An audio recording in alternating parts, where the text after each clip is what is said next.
On a vu toute la propagande qu'il y avait en France, notamment contre la France insoumise, mais de manière générale contre toutes les personnes qui soutiennent le camp palestinien, le peuple palestinien, les résistants palestiniens. On va voir qu'en Belgique, c'est pas pareil. On a le PTB qui est sur des positions vraiment pas mal, je trouve. Donc le Parti des travailleurs belges, on avait déjà parlé, on avait reçu un militant du Parti des travailleurs belges. C'est un parti donc qui est sur une ligne de gauche, un peu vénère, un parti marxiste, un parti qui doit faire entre 15 et 20%, je crois, aux élections. Enfin voilà, parti très important dans le paysage politique belge. Et donc eux, vous allez voir comment ils sont traités à la télé et vous allez voir que c'est quand même beaucoup plus agréable pour avoir des débats d'être en Belgique que d'être en France. On va déjà voir Raoul Edbo, qui est le secrétaire national, je sais pas si c'est comme ça qu'on dit dans le PTB, mais voilà, qui est le numéro 1, on va dire, du PTB. Vous allez voir ça, et puis après on va voir un petit débat avec le PTB et puis d'autres partis belges, et vous allez voir comment c'est arbitré. Alors, voilà ce qu'il nous raconte le camarade du PTB. Tout ce qui est crime de guerre, etc., et que ce soit fait du côté palestinien ou israélien, je l'ai condamné. J'ai dit juste que je trouve hypocrite d'aller focaliser maintenant sur ce qui s'est passé, je veux dire, du côté palestinien vers Israël, et de ne pas parler une seule fois de tout ce qui s'est passé ces 10 dernières années, comme la maltraitance du peuple palestinien, les 6500 morts ces 10 dernières années. Ce sont les chiffres de l'ONU, créés par des morts. Bompard, il dirait ça, il serait déjà coupé 10 fois. Hein. Qui sont dus par l'armée israélienne. C'est quoi cette hypocrisie alors de n'aller parler que d'un seul camp? C'est ça mon problème, moi, c'est ces 2 poids 2 mesures. Le peuple palestinien est victime de la colonisation et on doit pouvoir le dire. La solution politique à ce conflit, c'est d'arrêter la colonisation. C'est ça que moi je dis. Et donc aujourd'hui, j'entends que tous les autres partis sont en train de crier en tous les sens une pseudo-indignation. Nous avons demandé ici, encore il y a 6 mois, pour condamner l'État d'Israël, pour les violences faites au peuple palestinien. Personne n'a voté avec notre proposition de résolution. Donc moi, c'est ça l'hypocrisie qui est dite, et je crois que de plus en plus de citoyens dans le monde sont d'accord avec nous. Et sur le Hamas, vous condamnez des actes terroristes? Bon, c'est quand même un journaliste, donc il faut quand même qu'il demande, voilà, est-ce que vous condamnez, alors que le mec a déjà condamné 10 fois. Pas. Ah ben pour moi, ça me paraît clair, quoi. Je veux dire que tout ce qui est mort civile, nous avons évidemment condamné ce que le Hamas a fait. Mais attendez, hein, moi je sais bien distinguer qu'est-ce qui est la cause de l'effet ici, etc. Hein. Le droit à la... Vous voyez, il se laisse pas piéger, c'est vraiment pas mal. C'est-à-dire qu'il condamne vraiment, clairement, boum. Ils sont pas allés sur la rhétorique terroriste, pas terroriste. Après, le journaliste c'est moins chiant, mais boum, il dit je condamne, mais faut voir quelle est la cause, et il repart sur Israël. C'est vraiment pas mal. La résistance palestinienne est inscrite dans les résolutions de l'ONU. C'est ça mon problème aujourd'hui, c'est qu'il y a un peuple aujourd'hui qui est colonisé. Vous savez, quand vous êtes chez vous à la maison et qu'on vient vous expulser de vos baraques, qu'on vient faire des checkpoints, des barrages, vos soins de santé ne sont pas garantis, une prison à ciel ouvert qui est aujourd'hui la bande de Gaza, et la communauté internationale ne fait rien. Elle laisse le peuple palestinien crever. Ben évidemment qu'à un moment donné ça pète, c'est ça mon problème. Parce que moi ce que je veux c'est des solutions. La solution va être quoi? Elle sera politique ou rien du tout. Hein. Aujourd'hui on a un embargo sur Gaza, on a la fermeture de toute forme de nourriture qui peut rentrer, d'électricité, contrairement complètement à la charte de l'ONU. L'ONU s'en inquiète. Est-ce qu'on entend ici nos puissances occidentales s'inquiéter de ça? Non. Et pourtant c'est le quotidien de ce peuple gazaoui, de ce peuple palestinien. Donc moi de ce côté-là ce que je veux c'est la paix. Et la paix passera par une négociation politique où les colons se retirent des terres illégalement annexées. Il faut quand même rappeler le fond du dossier, et pas aujourd'hui uniquement se focaliser sur l'événement des 2-3 derniers jours. Les événements des 3 jours sont le produit de ce qui s'est passé ces 75 dernières années. Non mais vous imaginez avoir 2 minutes comme ça, quasi monologue en France? Impossible. Là, normalement, il est déjà considéré comme étant lui aussi un apologiste du terrorisme ou je sais pas quoi. Hein. Il arrive, en plus il parle bien, on comprend bien ce qu'il dit. Et là vous allez voir un gars du coup du parti aussi dont j'ai oublié le nom du coup, mais un mec aussi du PTB. Alors vous allez voir que tu sais pas pourquoi, mais ils ne savent pas monter au PTB. Je ne sais pas pourquoi les mecs. Ils te font une vidéo, mais ils te laissent le montage OBS comme ça, donc on voit un vieil écran OBS au début de leur vidéo YouTube. C'est la partie de gauche, quoi. Hein. Génocide qu'il y a là derrière. Il y a véritablement dans la charte. Alors le mot génocide est important, faire référence aussi à l'histoire. Oui. Bien sûr. Séquence génocidaire. C'est une séquence, c'est une intention. C'est pour ça que le mot est important. Et ça s'inscrit dans la volonté du Hamas. Je voudrais donner la parole à ce propos à Nabil Boukili. Bonsoir, vous êtes député fédéral. Attendez, il parlait de génocide, je pensais qu'il parlait des Israéliens sur les Palestiniens, non? Il disait oui, voilà, c'est la volonté du Hamas. D'accord, je croyais qu'il disait l'inverse. Je me disais ouais, bon. Après, je dis pas que le Hamas et pas pour génocider les juifs, hein, mais voilà, lui, il rappelle ça il y a 11 heures Aujourd'hui, je pense que ceux qui sont plus sur le point d'être génocidés, c'est les Palestiniens, c'est pas les Israéliens. PTB, les mots groupe terroriste pour qualifier le Hamas, le PTB non. Hamas, c'est pas pour génocider les Juifs. Je sais pas s'ils sont pour génocider les Juifs, mais pour les Israéliens, je crois que c'est pas... que le projet est pas très très progressiste non plus. Hein. Je veux pas me faire l'apologète de BFM TV, mais je suis pas persuadé que le sort des Juifs est particulièrement... Si tu laissais le Hamas sans l'armée israélienne faire ce qu'il voulait actuellement, je suis pas sûr que ça se finirait très très bien, quoi. On veut pas. Moi, j'ai pas de problème à qualifier de terroriste le groupe du Hamas, mais pour être crédible et qualifier de terroriste ce groupe-ci, il faut qualifier aussi les actes de l'armée israélienne de terroristes, puisque quand on s'attaque à des civils, si on qualifie le Hamas... C'est lui le mec du PTB. Hein. Le groupe terroriste, c'est parce qu'il s'attaque à des civils, ce qui est interdit par le... En tout cas, le projet est antisémite. Voilà, je sais pas si le Hamas est pour génocider les Juifs, mais le Hamas est clairement antisémite. Droit international. L'armée israélienne fait la même chose. Elle s'attaque aussi à des civils. Là, on a aussi, si je veux, moi, je condamne les attaques qui ont été perpétrées samedi contre les civils. Pour vous, il n'y a pas sur un pied d'égalité la riposte israélienne et l'attaque du Hamas qui a été préparée de longue date par la mer, par la terre, par toutes les voies possibles. Les 10 dernières années, on a eu 6500 morts, que je condamne aussi complètement, 6500 morts palestiniens par l'armée israélienne, qui sont tout aussi condamnables. De la barbarie. Mais pourquoi ? Mais c'est ça le problème dans ce dossier-là, c'est qu'il y a... Vous voyez, eux dans leur pays, bon, t'as les politiques qui sont là, oui, vous justifiez la barbarie, mais la journaliste est relativement neutre. Deux poids, deux mesures. Pourquoi les 6500 morts palestiniens, on ne les condamne pas quand c'est l'armée israélienne? Et là, on en revient à l'historique. Ça veut dire, excusez-moi, mais qu'on n'a pas ici, sur cette table, on a pourtant 5 représentants de 5 partis démocratiques, on n'a pas un front démocratique face à un tel conflit en Belgique. Doit être fondé sur le respect du droit international. Je ne comprends pas pourquoi on tourne autour du pot. Ce sont des crimes de guerre. Les conventions de Genève depuis 1949 interdisent de viser des civils. Pourquoi ? Parce que ce sont des gens innocents. Donc crime de guerre d'Israël aussi. Mais quand on... Alors, Madame Teitelbaum, crime de guerre d'Israël aussi. Pour être très clair. Vous avez vu la différence journalistique ? Elle est là, elle est journaliste, elle veut savoir ce que les politiques pensent. Elle est pas là, quand c'est de gauche, elle leur taper dessus, et quand c'est de droite, elle est brossée dans le sens du poil. Elle est là, voilà, vous dites ça, vous dites ça, vous n'êtes pas d'accord, est-ce que vous pouvez expliquer ? Mais en vrai, dans le chat, les gens disent ça fait bizarre, mais c'est vrai que ça fait bizarre, quoi. On n'a pas l'habitude de voir ce truc-là, quoi. C'est trop chou. Non, mais donc, on renvoie dos à dos, alors qu'il y a d'abord un crime d'une horreur, d'une barbarie, d'une intensité, d'une planification. Voilà, parce que là, le discours du politique, c'était le discours de Thomas Soto avec Bompard. Thomas Soto, il est exactement comme ce politique de droite belge. Et c'est ça donc vous n'êtes pas d'accord sur qui commet des crimes de guerre. Elle est odieuse. La colonisation et le en Belgique. La gauche n'est pas capable de regarder ce crime en face, comme il l'a fait pendant tout le week-end, avec ce silence terrifiant que moi j'ai ressenti avec une honte pour mon pays. Eh bien, effectivement, il y a là un vrai problème. Il y a une dérive de la pensée. Il y a une dérive de ce que nous sommes comme êtres humains. Je voudrais juste répondre.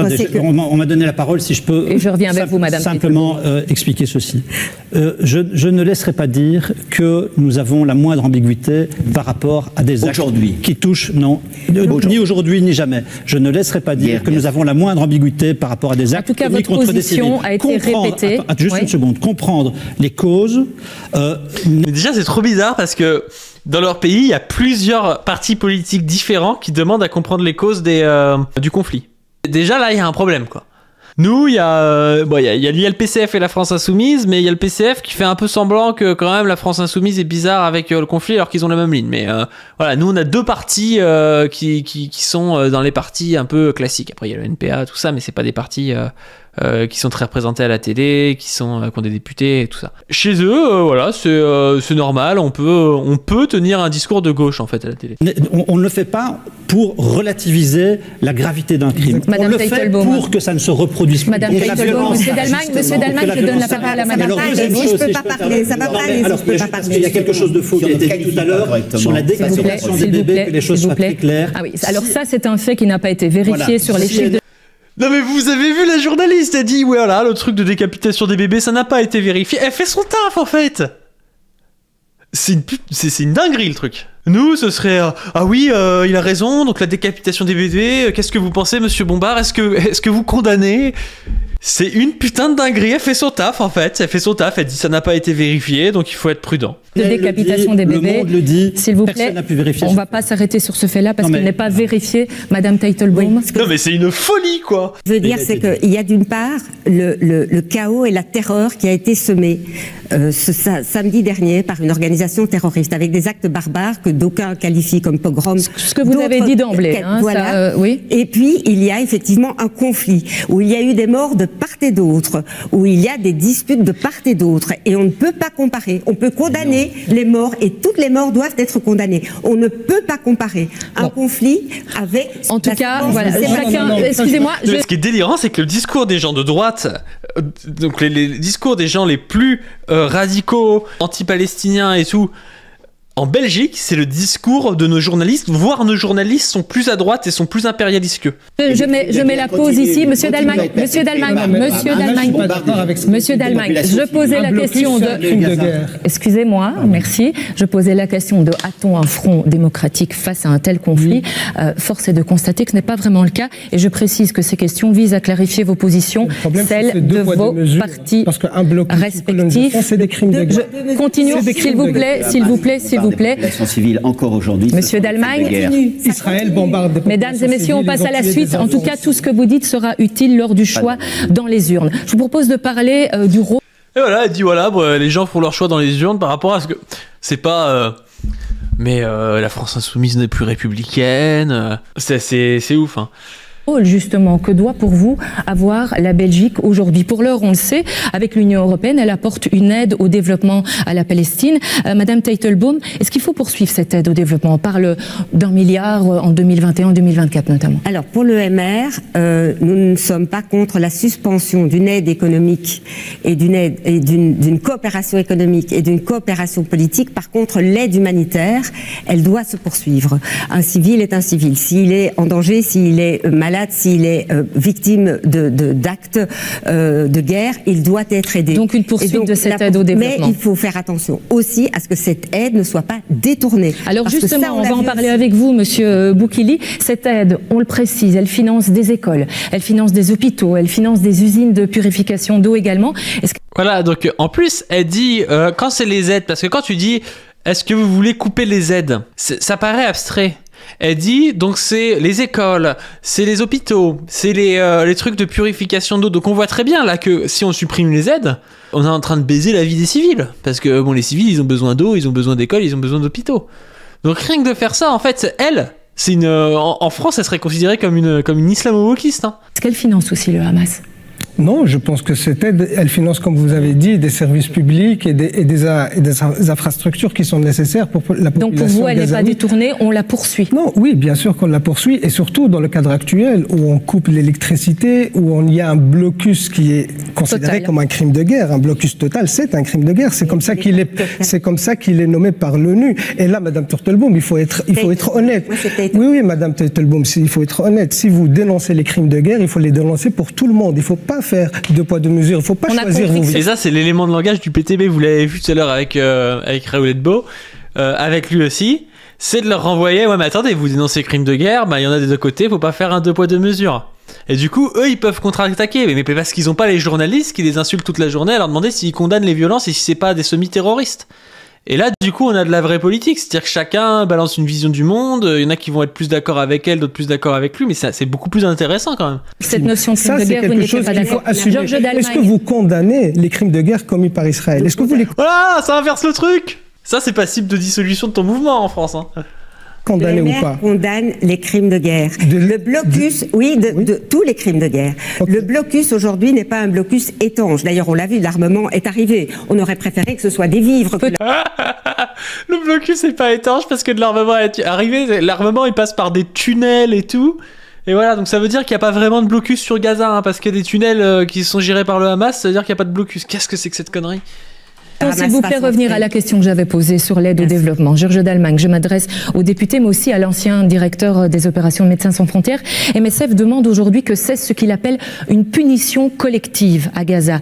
Mais ce peuple palestinien, à Gaza, il a mis le Hamas au pouvoir. Est-ce que les fondamentalistes, je pose un peu la même question, sont au cœur de la population, dans les hôpitaux, dans les écoles, à Gaza? En tout cas, ce qui est très important, c'est qu'effectivement l'aide humanitaire et l'aide d'urgence puissent arriver et qu'on respecte effectivement les conventions. Donc la Belgique poursuit cela. Par contre, j'ai bien entendu Mahmoud Abbas qui avait soutenu en quelque sorte le Hamas dans ce qui s'est passé samedi dernier. Et moi, je sais, et nous savons tous qu'il y a un grave problème de corruption dans certaines instances palestiniennes. Moi, ce que je demande simplement, c'est qu'on vérifie.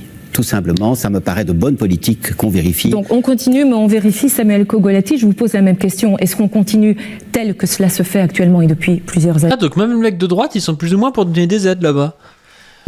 Ou changement. Mais évidemment, il faut empêcher tout détournement de l'aide humanitaire. Ça, c'est clair, et je crois qu'on est tous d'accord là-dessus. Vous savez, moi, je suis embêté, je suis vraiment mal à l'aise face à cette polémique comme ça politicienne, alors que nous sommes ici au Parlement belge, la maison de la démocratie, et nous devrions toutes et tous, et je pense que nous pouvons franchement nous mettre d'accord là-dessus, appeler à un cessez-le-feu, appeler à briser le cycle infernal de la violence. Et oui, évidemment, continuer l'aide au développement. Quand j'entends le MR, sincèrement, c'est votre président, Georges-Louis Boucher, qui appelle, à continuer l'aide humanitaire, mais par contre à stopper l'aide au développement. De quoi on parle? On parle des écoles, on parle de points de santé pour des civils innocents. Et donc justement, moi je crois que c'est le contraire que nous devons faire aujourd'hui. C'est justement renforcer cette aide humanitaire aux civils pour essayer de construire une paix durable. On la poursuit et on la renforce pour vous. Au bout du tunnel. Ce qu'il faut faire, c'est que ce soit véritablement cela.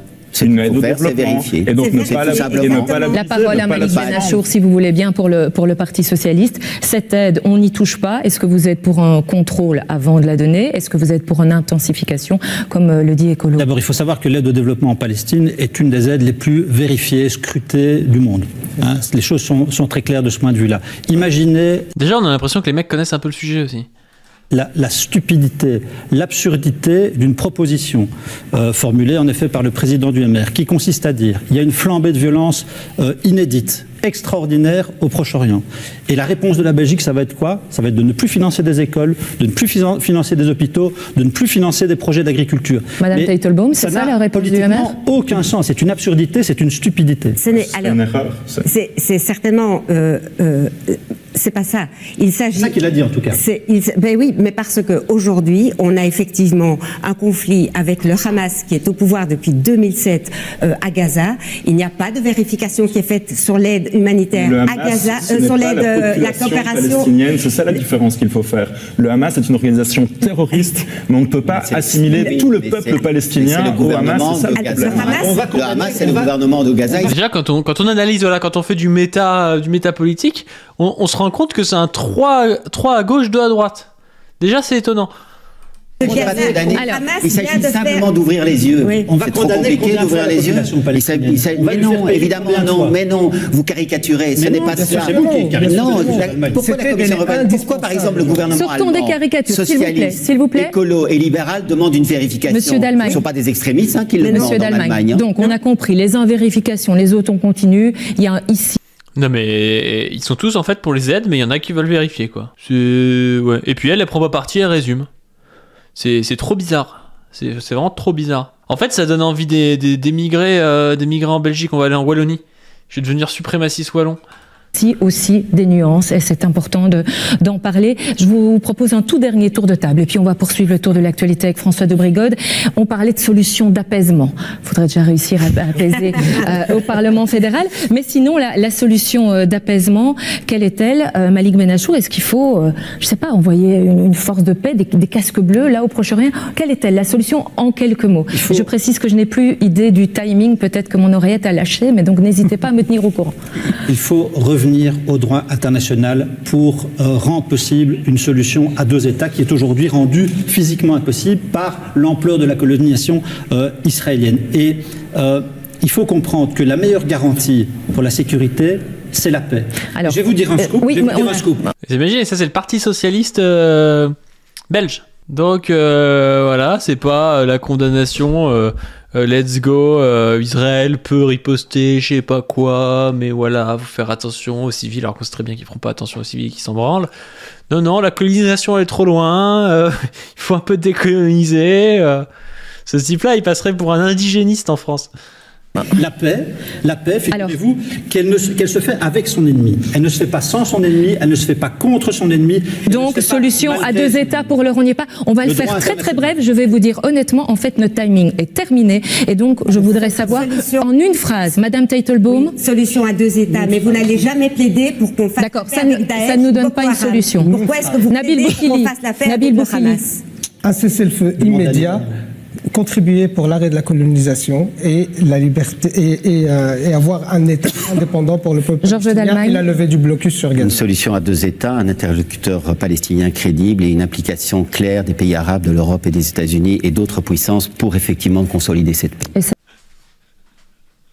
Mais d'où ça, c'est la droite là-bas? C'est trop bizarre, hein. C'est trop bizarre, hein. Genre la droite, ils sont là, une solution à 2 États, là, l'arrêt de la colonisation, une médiation par les pays arabes, ça sort de nulle part, hein. Samuel Kogolati. La libération de tous les otages israéliens aujourd'hui retenus par le Hamas, la fin du blocus de Gaza et la fin de l'apartheid et de l'occupation qui dure depuis beaucoup trop longtemps. Et la Belgique a un rôle à jouer. Nous avons envoyé Belfast en 2009, nous pourrions le faire encore aujourd'hui. Merci en tout cas pour cet échange de positions, en rien musclé. En tout cas, le temps nous est compté, mais ça fait partie des débats démocratiques ici aussi au cœur du Parlement. François, un Parlement qui a également eu droit à une grande déclaration mardi et le mec, il peut pas couper ça, quoi. Le gars, il a un parti, il fait 20% des élections. Il met ça sur la chaîne et tout. Mais les mecs, les gars, enfin, je sais pas. Et qui dans le chat peut aller rendre service et tout au Parti des travailleurs belges pour leur faire un poil de montage, là? Pourquoi ils publient ça comme ça, les mecs? C'est vraiment délirant. On croirait position revue. Les boomers de position revue.